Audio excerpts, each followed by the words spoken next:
Romanos capítulo 11, versículo 22. Diz assim a palavra de Deus: Considerai, pois, a bondade e a severidade de Deus. Para com os que caíram, severidade, mas para contigo a bondade de Deus, se nela permaneceres. De outra sorte também tu serás cortado. Eu acredito, irmãos, que há uma grande dificuldade entre o povo de Deus entender como a Bíblia coloca lado a lado estas verdades. A bondade e a severidade de Deus. O amor de Deus e sua justiça. A disciplina de Deus e o amoroso cuidado de Deus. E eu acredito que essa dificuldade, essa dicotomia em nós, ela tem origem no nosso pecado mesmo.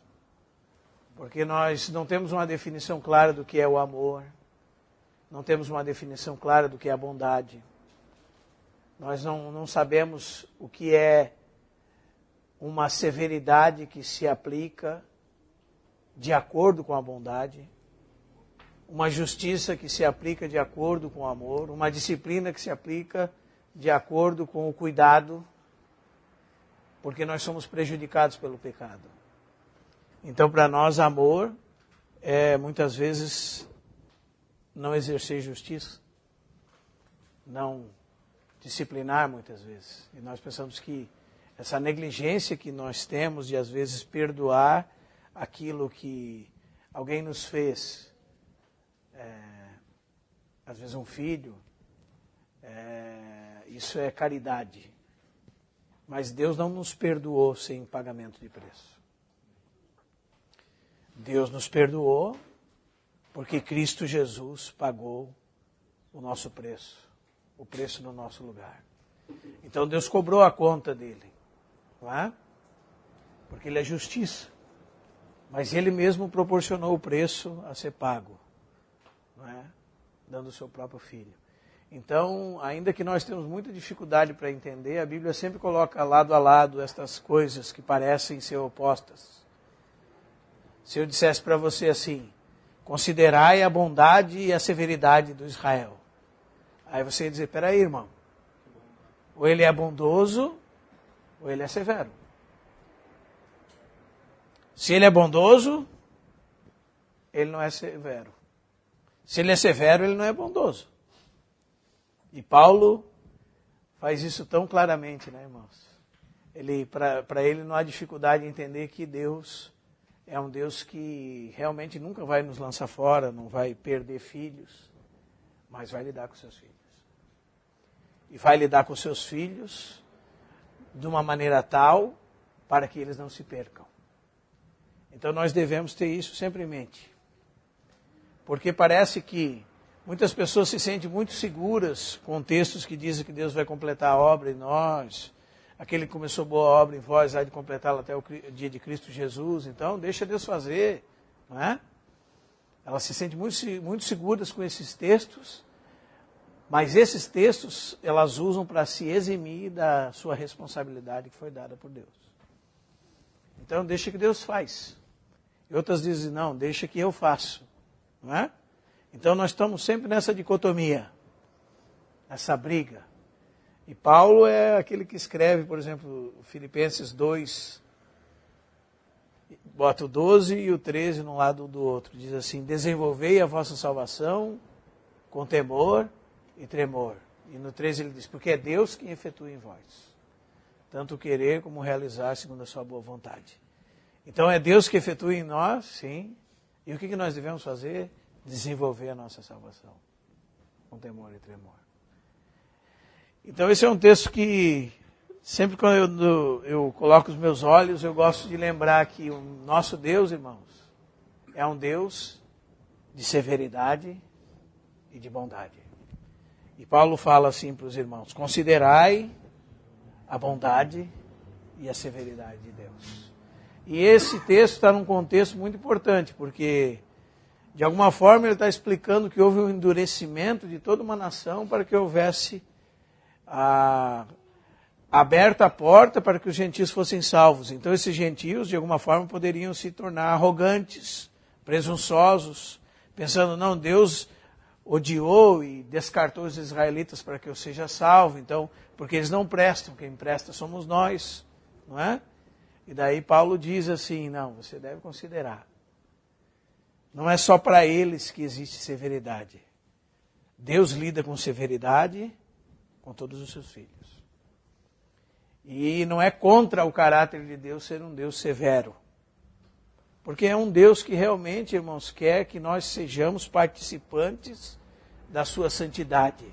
E para isso, por causa do nosso pecado, por causa que nós resistimos o trabalhar dele, muitas vezes ele precisa trabalhar conosco de maneira mais enérgica. E essa maneira é uma maneira que para nós é severa. Mas é o mesmo Deus. Então nós devemos considerá-lo. E ele faz isso conosco, nós precisamos entender isso, amém? Para que nós não sejamos presunçosos em nós mesmos. Nós somos de Deus, né? Nenhum mal chegará à minha casa, não é? Não, o Deus que nós somos e a quem nós pertencemos é um Deus que é um Deus severo, a quem nós devemos temer, a quem nós devemos respeito, reverência. Não é alguém que nós devemos lidar como muitas pessoas lidam hoje, né? Meu papaizinho, ó paizinho celeste. Você não encontra nenhum autor bíblico fazendo isso. É um Deus severo, é um Deus de reverência, um Deus de santo temor. Amém? E nós precisamos entender isso. Paulo, quando está falando das questões relacionadas à autoridade humana, já ele diz que nós devemos temer a autoridade. E se nós não tememos a autoridade, por dois motivos. Pelo temor da punição. Então nós devemos respeitar a autoridade pelo temor da punição. E também por dever de consciência. Então são duas caras, são duas coisas que nós devemos prestar atenção também relacionadas a Deus. Deus é a autoridade suprema do universo. E Paulo diz sobre as autoridades instituídas por Deus, ele diz assim, é necessário que lhes estejais sujeitos. Não somente por causa do temor da punição. Ou seja, nós respeitamos as autoridades, irmãos, muitas vezes pelo temor da punição. E também por dever de consciência. Então são duas coisas importantes, também relacionadas a essa suprema autoridade de Deus, esse supremo Deus que nós servimos. Deus é um Deus de bondade e severidade. Então, irmãos, muitas vezes nós devemos temer a punição de Deus. Amém? É um medo santo. Amém? Estou falando sério. Um medo santo. O temor do Senhor é o princípio da sabedoria. E esse temor, na palavra de Deus, o significado dele é pela posição de autoridade que a pessoa ocupa, você a entrega o que lhe é devido. Então, se Deus é santo, nele não há pecado, nós o respeitamos, o adoramos. Não fazemos nada que vá contra o seu caráter. E é isso que o salmista diz no Salmo 34. O Salmo 34, irmãos, diz assim, a palavra de Deus. Verso 9. Temei o Senhor, vós os seus santos, pois nada falta aos que o temem. Os leãozinhos sofrem necessidade e passam fome, porém os que buscam o Senhor, bem nenhum lhes faltará. Vinde, filhos, e escutai e ensinarei o temor do Senhor. E aí ele vai começar a discorrer sobre o temor do Senhor. Ele diz, quem é o homem que ama a vida e quer longevidade para que veja o bem? E ele começa a dizer coisas que nós refreamos em nós, na nossa maldade, por causa da posição que Deus ocupa. Ele diz, refreia a língua do mal. E evita que os seus lábios falem dolosamente. Veja, irmão, ele faz um pedido para nós. Vinde, filhos, e escutai o quê? O temor do Senhor. E o temor do Senhor faz com que essas pessoas refreiem a língua do mal. Evite que os seus lábios falem dolosamente. Apartem-se do mal, pratique o bem e empenhe-se por alcançá-lo. Procure a paz e empenhe-se por alcançá-lo. E diz o verso 15, porque os olhos do Senhor repousam sobre os justos, e os seus ouvidos estão atentos ao seu clamor. Mas o rosto do Senhor esse é o Deus de severidade. Os irmãos estão entendendo, irmãos? Então há severidade para os filhos de Deus. Por isso Paulo tem toda a liberdade para dizer para os irmãos assim, considerai, pois, a bondade e a severidade de Deus. Então não há problema nenhum em nós dizermos, irmãos, como Paulo diz, nós devemos estar considerando a severidade de Deus. Amém? Para com os que caíram, foi severidade, não foi?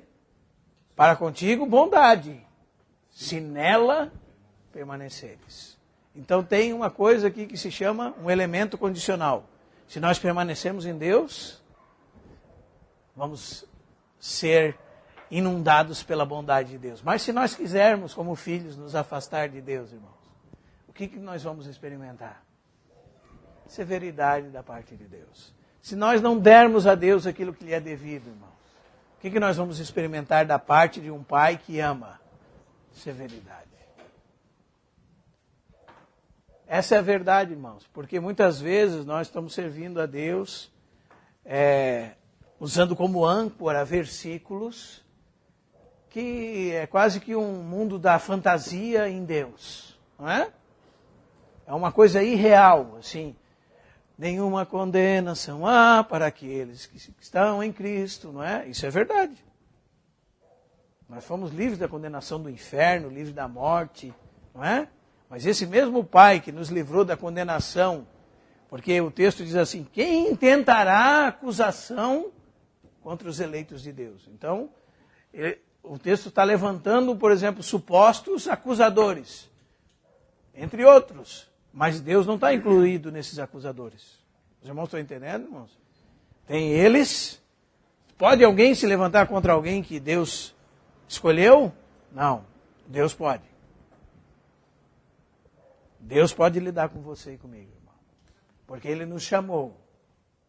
Ele nos elegeu.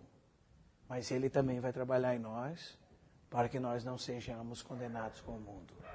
Então isso é muito importante. Parece que quando nós não temos problemas com esses assuntos, nós começamos a ter mais respeito por Deus. Amém?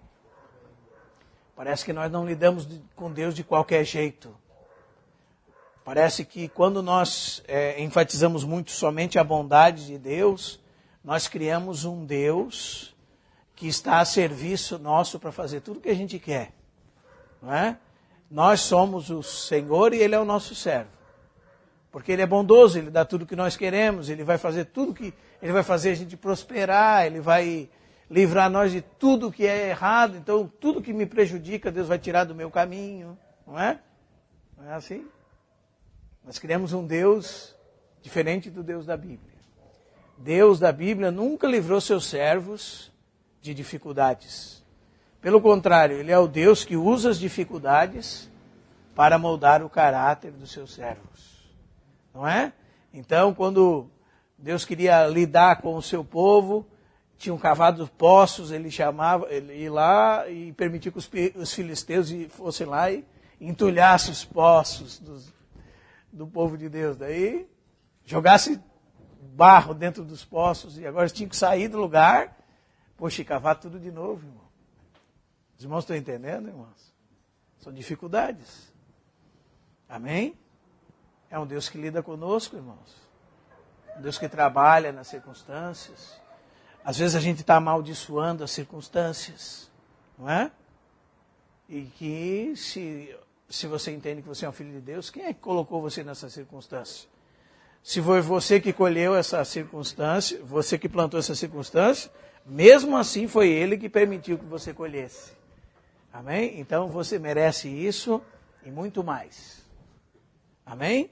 Por isso eu acho que nós temos orado de uma maneira muito coerente, que quando nós dizemos assim, ainda que o Senhor não faça mais nada por nós, daqui até o restante das nossas vidas. Tudo que Ele já fez por nós é motivo de agradecermos a Ele por toda a eternidade. Não é verdade? Poderia ser uma poesia isso, né? Ainda que não fizesses mais nada por mim, eu ainda te louvarei. Porque tu já fizeste tudo o que precisava. Não é assim? Como nós precisamos ser agradecidos, irmãos. Por isso Paulo não tinha dificuldade de dizer assim, em tudo dai graças. Porque esta é a vontade de Deus em Cristo Jesus para convosco. Amém? Em tudo dai graças. Por isso que o Isa disse domingo aqui, qual é a nossa alegria? Nossa alegria é o Senhor. O Senhor é a nossa alegria. Amém? Alegrai-vos é uma ordem. Primeiro. Amém? É um imperativo, uma ordem. No Senhor. Então, onde é que está a nossa alegria, irmãos? O Senhor é a nossa alegria. E a alegria do Senhor é a nossa força. Então, isso nós precisamos entender muito claramente, irmãos. Considerai, pois, a bondade e a severidade de Deus. Deus não vai lidar conosco como nós imaginamos, irmãos. Nós somos pais negligentes, nós somos pais irresponsáveis, nós somos pais que não damos o cuidado devido aos nossos filhos, nós somos pais que negligenciamos a educação dos nossos filhos, mas o nosso Pai Celeste não é assim. Amém? O nosso Pai, de quem toma o nome toda a família, como Paulo fala em Efésios 3,14, tanto no céu como sobre a terra, amém? Não é assim. Nosso Pai é Pai de verdade. Nós nem entendemos o que é ser pai, enquanto nós não percebemos essas características em Deus. Então os irmãos têm muitas dificuldades com essas coisas, eles criam uma dicotomia. O meu Deus é o Deus da bondade. Não é? E quando lê um texto que demonstra a severidade de Deus, então está mais para o diabo do que Deus, não é? Mas o nosso Deus, irmãos, é o Deus da bondade e da severidade. E que nós devemos considerar a bondade e a severidade de Deus. Então há muitos sofrimentos na nossa vida. Nessa vida nós vamos ter aflições. Há muitos motivos para os sofrimentos dessa vida. Nós podemos estar colhendo o que nós plantamos. Nós podemos estar sob um treinamento debaixo da disciplina de Deus. Não é verdade? Nós podemos também estar sob ataque do inimigo, mas isso é só um dos motivos dos nossos sofrimentos. Não é? Nós não podemos menosprezar a mão que trata conosco. E que essas circunstâncias, elas são favoráveis a nós. Na verdade, todas elas cooperam para o bem daqueles que amam a Deus. Daqueles que são chamados segundo o seu propósito. Então esse Pai, irmãos, que é bondoso e é severo, julgará o seu povo. E Pedro 4,19 diz que o juízo começa por nós. E o contexto desse texto de 1 de Pedro é que os irmãos estão debaixo de sofrimento, perseguição, de luta, mas de alguma forma, aparentemente, ele estava falando através de Pedro para eles, que aquilo era um juízo de Deus sobre eles, para que eles fossem considerados dignos do reino. Então, o sofrimento nos purifica, o sofrimento nos prepara, o sofrimento nos transforma, o sofrimento faz com que nossa fé seja fortalecida. Não é verdade? O sofrimento faz com que nós nos apeguemos mais diante de Deus. E é uma coisa que nós que somos pais aprendemos depois que nos tornamos pai, é como é que pode eu dar uma varada na minha filha e 1 minuto depois ela vir me abraçar, dizer que me ama, cada vez ela me ama mais, ai papai como eu te amo, depois que você deu 3, 4 varadas nela. Você só consegue entender isso se você realmente percebe o que a Bíblia diz. Considerai a bondade e a severidade de Deus. Porque muitas vezes a disciplina de Deus, que vem através dos sofrimentos, nos traz para perto de Deus. Não é? Talvez, irmão, se nós não estivéssemos sofrendo, nós não estávamos aqui. Talvez nós estivéssemos na frente de uma televisão. Não é? Mas quando nós estamos sofrendo, nós precisamos orar, nós precisamos clamar, não é? Isso não é bom? Isso é bom ou não é? É bom para um crente orar? Então nós precisamos perceber, irmãos, que o Deus que lida conosco é um Deus maravilhoso. Ele está cuidando das circunstâncias, não é? Nós estamos afrouxando, daí ele permite um sofrimento lá para, né? Opa! Tem que dar uma despertada no espírito do irmão lá, muitas vezes é através do sofrimento. E Deus está nos julgando, amém? Se nós estamos experimentando isso agora, é uma coisa boa da parte dele. Não é verdade, irmãos? E que nós possamos aprender. Não é porque quando nós não aprendemos, precisamos passar de novo, né? É igual, sei lá, o irmão que vai fazer uma prova e roda na prova. Daí tem que ir lá fazer de novo. Não é assim? E se rodar, tem que ir lá fazer de novo. Assim é com as nossas situações da vida. Não é verdade? Deus manda situações, nós rodamos, elas voltam. Então, quando elas começam a parar de nos prejudicar e nós começamos a aprender aquilo que de Deus vem com as circunstâncias, porque Ele é o Deus das circunstâncias, então elas começam a ficar mais fáceis. Não é que o caminho ficou mais largo, como diz o irmão Délcio. É que nós éramos muito gordos. E agora a carne foi cortada um pouco. Então daí o caminho ficou mais fácil. Então andar com Deus ficou mais fácil. Não porque ficou mais fácil.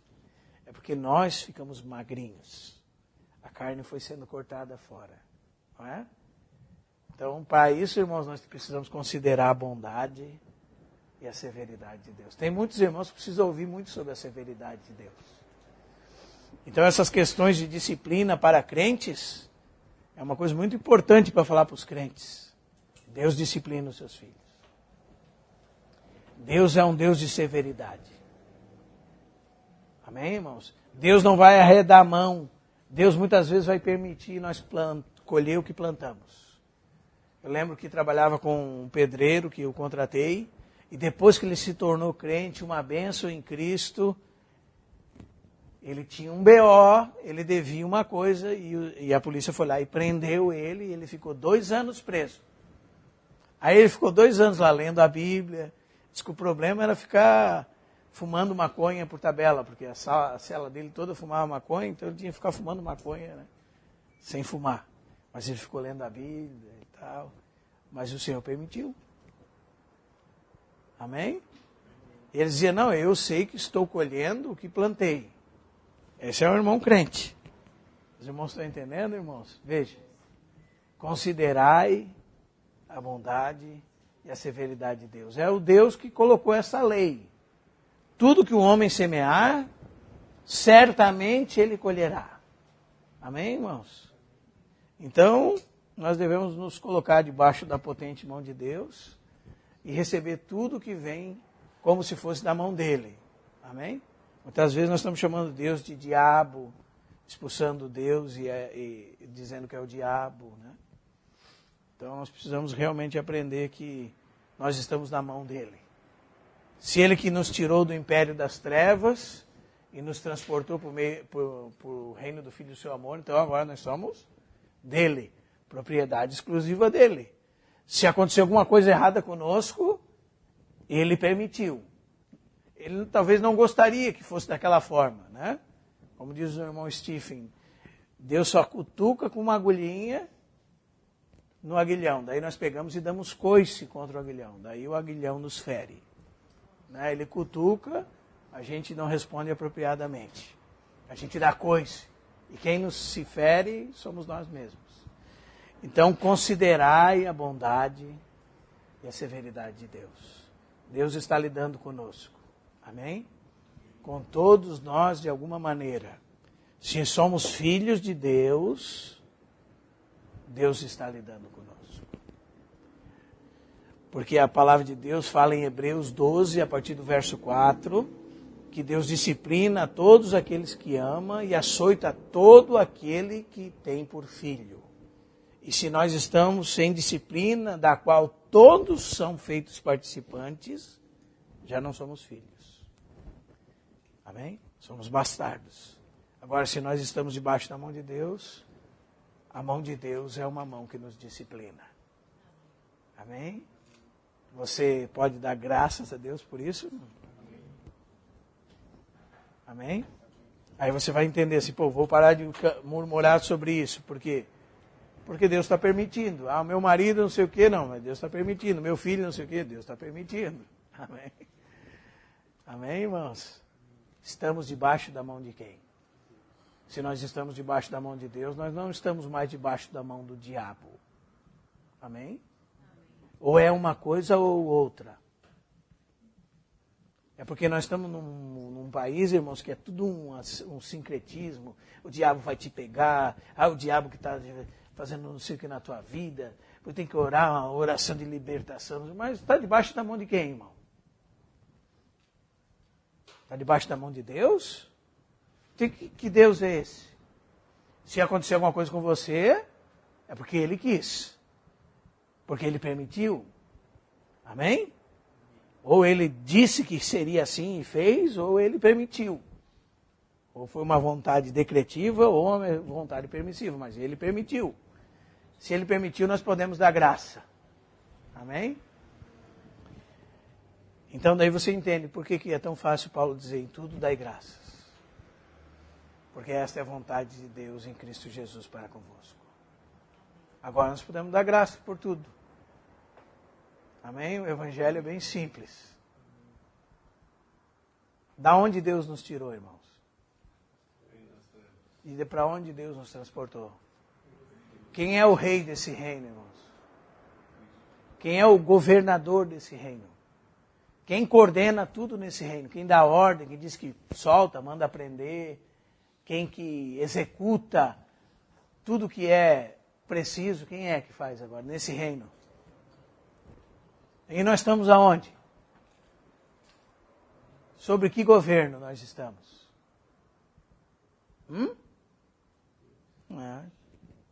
Então nós somos dele. Amém? E ele fará tudo o que for necessário para que sejamos mudados.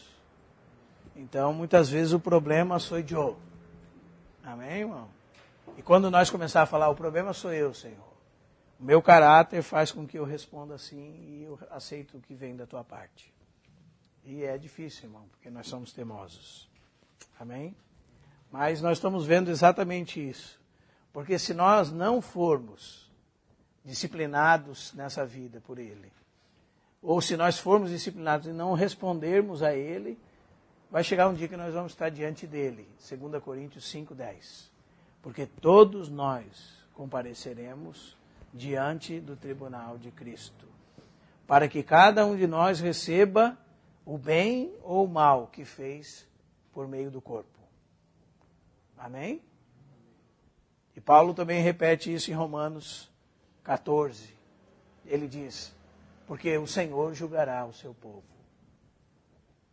E Hebreus 10:30 diz, dura coisa é cair nas mãos do Deus vivo. Porque Deus é fogo consumidor. O fogo é para purificar nossas impurezas. Amém? Então, se Deus está lidando conosco nessa vida, irmãos, que bênção, vamos receber a disciplina da parte dele. Amém? Se nós não respondermos apropriadamente, um dia nós estaremos diante do tribunal de Cristo. E nós vamos falar sobre isso. A gente vem falando sobre alguns textos. Vou tocar mais em 2 agora. Que é, a gente já falou sobre as desavenças entre irmãos, que não foram resolvidas, vão ser resolvidas no tribunal de Cristo. Dos adultérios e dos tropeços. Dos servos que praticam coisas más, dos falsos profetas. E o que diferencia de você de um profeta verdadeiro e um profeta falso é o que você diz. Se você fala a palavra de Deus, você é profeta de Deus. Se você fala as suas próprias palavras, você é um falso profeta. Não é? Então, devemos ter cuidado. A questão do perdão entre irmãos, não é? A questão dos últimos serem os primeiros, e hoje nós vamos tocar na parábola das bodas e na parábola do servo fiel. A parábola das bodas está lá em Mateus 22.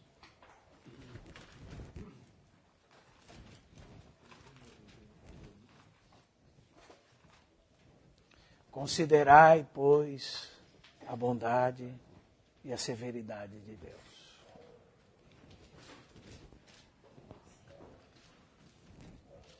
Mateus 22. De novo entrou Jesus a falar por parábolas, dizendo-lhes: o reino dos céus é semelhante a um homem que celebrou as bodas de seu filho.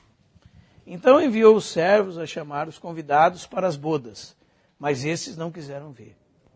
Então enviou ainda outros servos com esta ordem: dizei aos convidados: eis que já está preparado o meu banquete, e os bois e cevados já foram abatidos. E tudo está pronto, vinde para as bodas. Eles, porém, não se importaram e se foram, um para o campo, outro para o seu negócio. E outros, agarrando os servos, os maltrataram e os mataram. O rei ficou irado, enviando suas tropas, exterminou aqueles assassinos e lhes incendiou a cidade. Então disse aos seus servos: está pronta a festa, mas os convidados não eram dignos. E depois as encruzilhadas dos caminhos. Agora começa a dizer respeito a nós, irmãos. E convidai para as bodas quantos encontrarem. E saindo aqueles servos pelas estradas, reuniram todos que encontraram, maus e bons. E a sala do banquete ficou repleta de convidados. Entrando, porém, o rei para ver os que estavam à mesa, notou que ali havia um homem que não trazia veste nupcial. E perguntou-lhe: amigo, como entraste aqui sem veste nupcial? E ele emudeceu. Então ordenou o rei aos serventes: amarrai-o de pés e mãos e lançai-o fora nas trevas. Ali haverá choro e ranger de dentes, porque muitos são chamados, mas poucos escolhidos. É interessante, irmãos, porque você pode ver as vestes num irmão de duas formas diferentes. Primeiro, Isaías fala das vestes de justiça, e que a nossa justiça é como um trapo de imundícia. Mas quando Cristo morreu por nós e nós recebemos a Cristo, nós fomos vestidos com vestes de justiça. Amém? Mas não foi só isso. Isso diz respeito a uma questão chamada justiça imputada. Quando Cristo morreu por você, e por você receber a Cristo, você recebe a justiça de Cristo. Mas Cristo quer crescer em você. E Cristo é como um companheiro que prepara uma roupa bonita para sua esposa, para sua noiva, e deixa sobre uma cadeira.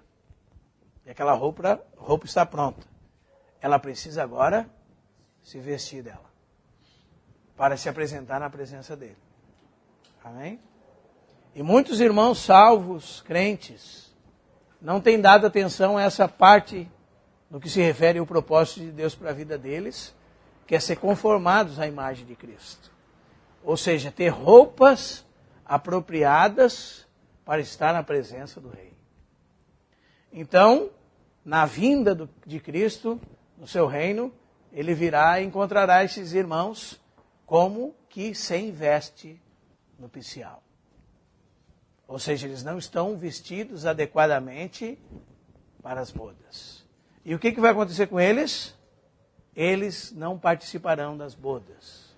Eles serão lançados fora, nas trevas exteriores.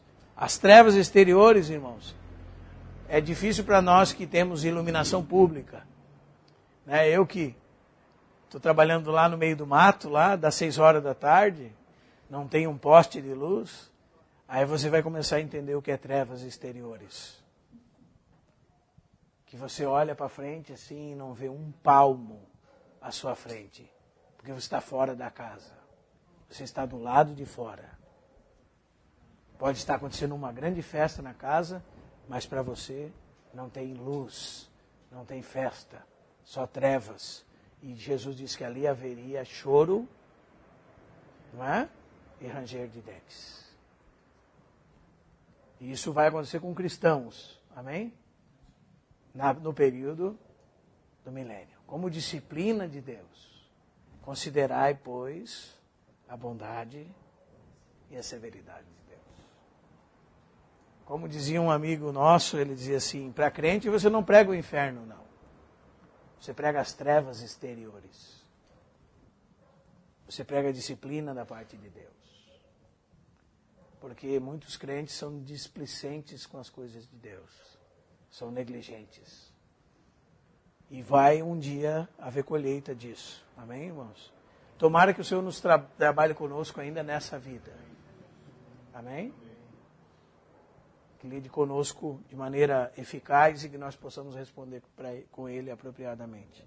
Para que na presença dEle não saiamos envergonhados. Amém?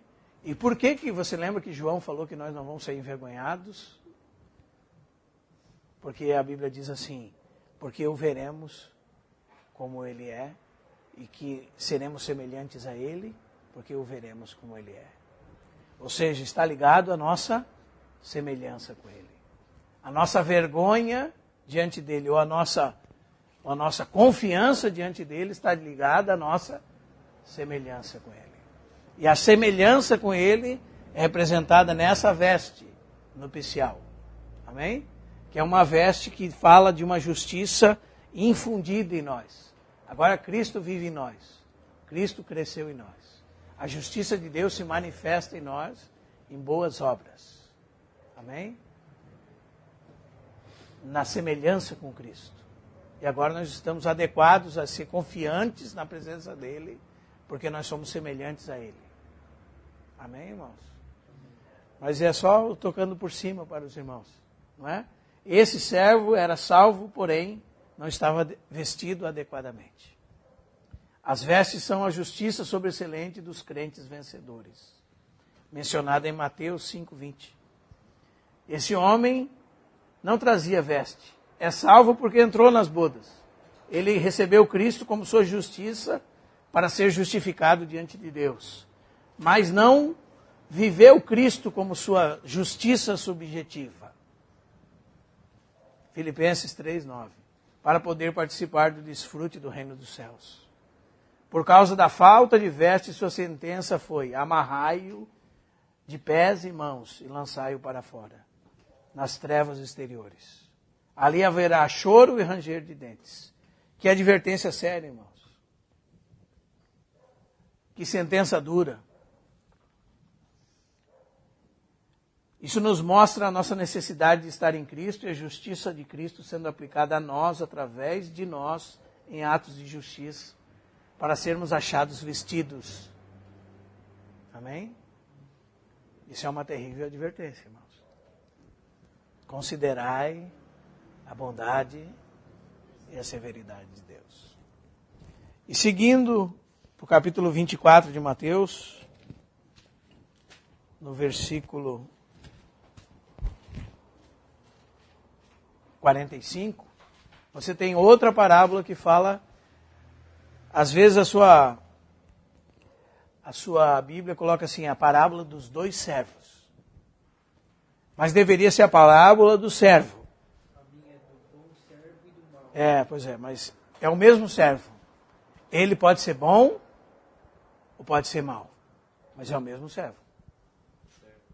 É um servo só, não são dois. Não é o bom e o mau. É um só, que pode ser bom ou pode ser mau. Amém? E diz assim, quem é, pois, o servo fiel e prudente, a quem o Senhor confiou seus conservos para dar-lhe sustento a seu tempo? Bem-aventurado aquele servo a quem o seu Senhor, quando vier, achar fazendo assim. Fazendo o quê, irmãos? Sendo prudente e fiel. E dando sustento uns aos outros. Amém? Isso fala de mutualidade, de vida de comunhão, de responsabilidade com o próximo. Não é? Alguém que se preocupa com os irmãos, que trabalha para a edificação da igreja. Que não pensa só em si. Ai, minha vida com Deus. Ai, minha vida com Deus. Eu vou orar porque eu quero ser um homem de Deus. São pessoas que têm uma espiritualidade egocêntrica. Amém, irmãos? Não são pessoas que estão pensando no bem do próximo. Não são pessoas que estão buscando em Deus para ter o que servir aos irmãos. Estão querendo, por exemplo, conhecer a Deus para se gabar de conhecer a Deus. E não para servir o próximo. Então, aqui nós temos um sentimento correto de um servo de Deus. Um servo de Deus não quer nada para si. O servo de Deus que é fiel e prudente é aquele que sabe que foi confiado a ele outros irmãos. E que o sustento dos irmãos depende dele também. E o dele depende dos irmãos. Amém? Bem-aventurado, Jesus disse, é o servo que o seu Senhor, quando vier, o achar fazendo assim. Aí nós podemos perguntar, eu estou fazendo assim, Senhor? Para com os meus irmãos? Em verdade vos digo que lhes confiará todos os seus bens. Mas, é o mesmo servo, irmão. Aquele servo, sendo mau, disser consigo mesmo, meu Senhor demora. Esse é o sentimento nosso hoje, irmãos. Não é? Esse é o sentimento dos escarnecedores que lançam no coração dos irmãos. Não é? Já faz 2000 anos que o Senhor prometeu voltar. E Ele não voltou ainda. Quanto tempo mais Ele vai demorar? E o sentimento do nosso velho homem é, Ele vai demorar. Não é? Então eu tenho muita coisa que eu posso fazer aqui. E diz, mas se aquele servo, sendo mau, disser consigo mesmo, ou seja, ele está pensando, está refletindo, ele não contou para ninguém. Meu Senhor não veio ainda. Não é? Vou me ocupar com as minhas coisas. E passar a espancar seus companheiros, de comer a beber com ébrios. Isso é em outras palavras, ele deixa o cuidado dos companheiros e se envolve com o mundo, com as coisas dessa vida. Não é assim? Diz, virá o Senhor daquele servo em dia que não espera e hora que não sabe, e castigá-lo-á, lançando a sorte com os hipócritas. Ali haverá choro e ranger de dentes.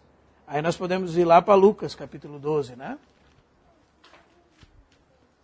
Eu sei que os irmãos gostariam que nós falássemos bastante coisa sobre isso, não é verdade, irmãos?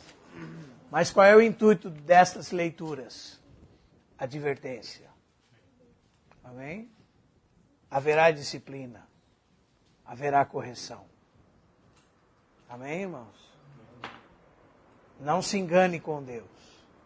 Deus não está a seu serviço. Não está aí para que você seja feliz. Não está aí para que o seu ego seja satisfeito. Não está aqui para que as suas vontades sejam feitas. Está aqui para que a vontade dele seja feita. Não é?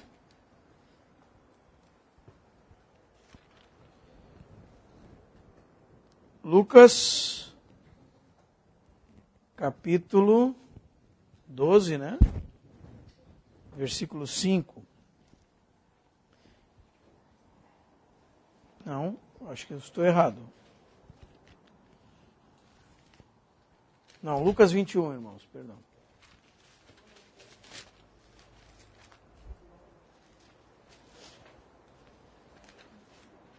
Opa! É 12 mesmo.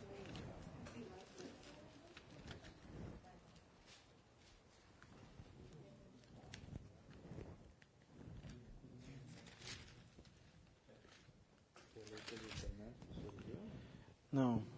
Lucas 12, perdão, 42. 12:42.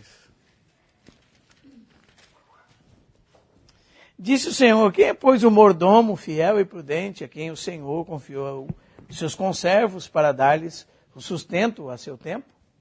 Bem-aventurado aquele servo a quem seu senhor, quando vier, achar fazendo assim.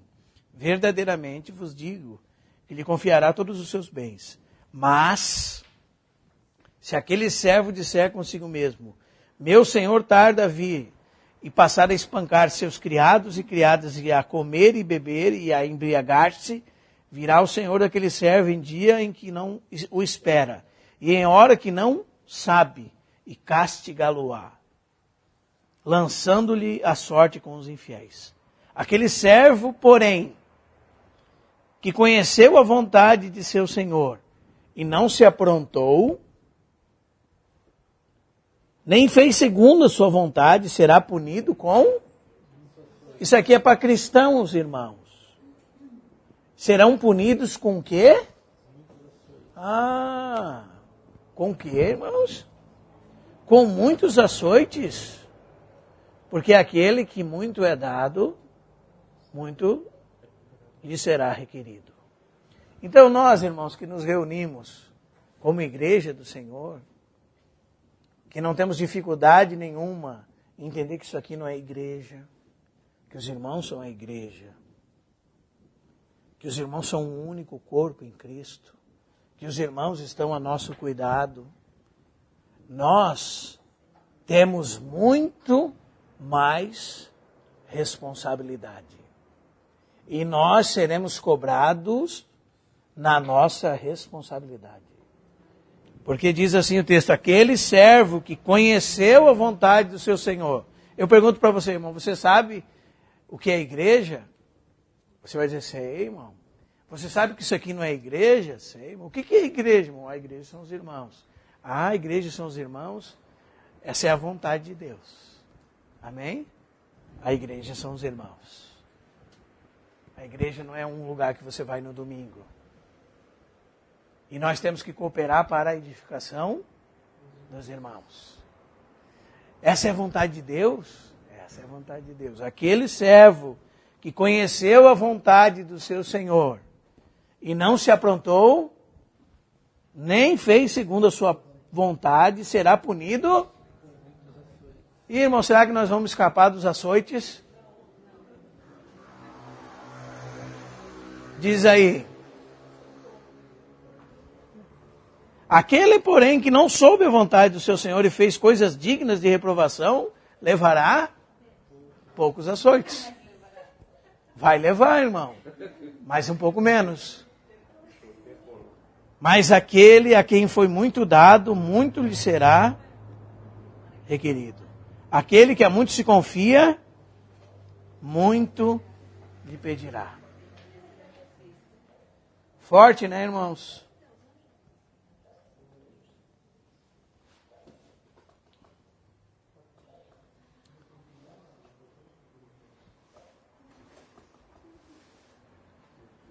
Tem outro texto que eu quero ler com os irmãos.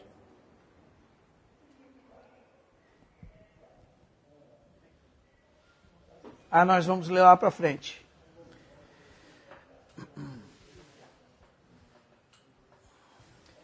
Essa palavra aqui, irmãos, será punido com muitos açoites.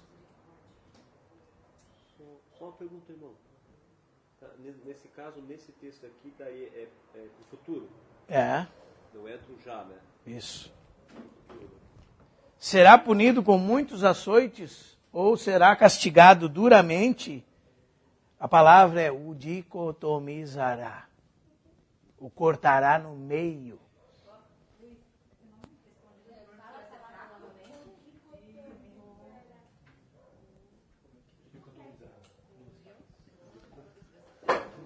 Castigará duramente, está aqui. Será punido com muitos açoites. Sabe por quê, irmãos? Porque ele tem um coração dividido. Não é? Ele tem um coração no mundo e em Deus. Ele tem um coração partido em dois. Quando o Senhor vier, o Senhor o dicotomizará, o partirá no meio. É isso que a Bíblia diz. Forte, né, irmãos? Não me pergunte como. Aqui vemos um servo mau que começou a proceder malignamente com seus companheiros, começou a comer e a beber com bêbados, e na vinda do Senhor ele recebe o acerto de contas. Sua sentença é ser partido em dois, muito duramente castigado, muitos açoites, ser lançado em um lugar com os hipócritas e infiéis, onde haverá choro e ranger de dentes. Então, irmãos, é bom darmos atenção também ao que recebe poucos açoites, amém? Ele também recebe açoites. Amém? Mas acho que nós já não se encaixamos mais aí, não. Terrível, né, irmãos? Que o Senhor nos ajude, irmãos. Nós vamos continuar na semana que vem, porque nosso horário já está avançado. Amém?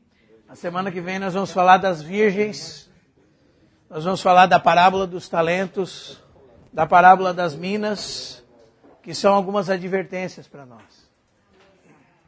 O Senhor deixou muitas advertências para nós. Amém? Não é verdade? Veja como o Senhor é bondoso conosco, irmãos. Considerai, pois, a bondade e a severidade de Deus. Sabe, irmãos, às vezes quando nós consideramos só a bondade de Deus, nós fazemos da bondade de Deus licença para nós pecarmos. Daí nós pensamos assim, eu vou pecando, e Deus vai me perdoando, não é? Porque Deus é bondoso, Deus é longânimo, Ele tem muita paciência comigo, então eu vou ver daqui a um ano, quem sabe, agora eu estou resolvendo as coisas aqui da minha vida, né? Vou fazer meus próprios interesses, tenho muita coisa para resolver aqui, vamos deixando Deus, não é assim? Paulo fala em Romanos 6, que diremos, pois, permaneceremos no pecado para que seja a graça mais abundante? Ele fala de modo nenhum. Como viveremos ainda no pecado? Nós os que para ele morremos. Ele falou, porventura ignorais, que todos nós que fomos batizados em Cristo Jesus, fomos batizados na sua morte. Fomos, pois, sepultados com ele na morte, pelo batismo, para quê? Como Cristo foi ressuscitado dentre os mortos para a glória do Pai, assim também andemos nós em novidade de vida. Amém? Então, a bondade de Deus não é licença para nós estar fazendo o que a gente quer, irmãos. É porque a gente só considera a bondade de Deus. Considerai a bondade e a severidade de Deus. Isso vai trazer equilíbrio para a nossa vida cristã. Porque se nós não o tememos e não o respeitamos por dever de consciência, nós devemos temê-lo por medo da punição. Não somente de uma maneira, mas as duas são boas. Amém? Nós temos que temer a Deus, irmãos. Nós vamos pensar assim que nós estamos fazendo o que a gente quiser e Deus não faz nada, Deus é bonzinho, Deus é o Deus da misericórdia, né? Não é assim? Considerai, pois, a bondade e a severidade. Qual é o problema, eu pergunto, na nossa vida prática com Deus, saber que Deus é um Deus que não tem o culpado por inocente? Qual é o problema, irmãos? Nós estamos fazendo Deus mal porque Ele não tem o culpado por inocente? Será que nós não estamos fazendo do Deus que não tem o culpado por inocente um diabo? Porque Ele é justo? Considerai, pois, a bondade e a severidade de Deus. É necessário que lhe estejais sujeitos, não somente por causa, ou seja, não somente por causa do temor da punição, é porque o temor da punição é uma das causas de você ser sujeito a Deus. Amém? Não tem problema nenhum em eu ter medo de Deus, nesse sentido santo. Aliás, a palavra diz que é o princípio da sabedoria. Amém, irmãos? Porque esse medo é muito mais do que um pavor do mundo. Eu estou falando de algo relacionado com respeito, reverência, a posição que Deus ocupa de santidade. Sede santos como é santo o vosso Pai que está nos céus. Essa é a chamada para nós. Amém? É bom que a gente saia daqui de orelha em pé mesmo. Sinal amarelo ligado. Amém? Considerai, pois, a bondade e a severidade de Deus. Isso não é para eu falando para vocês, é para todos nós. Amém? Nós todos devemos considerar a bondade e a severidade de Deus. Aprender a lidar com a mão que trata conosco. Aprender a beijar, como dizia a irmã Margaret Barber, a mão que nos disciplina, a mão que trata conosco.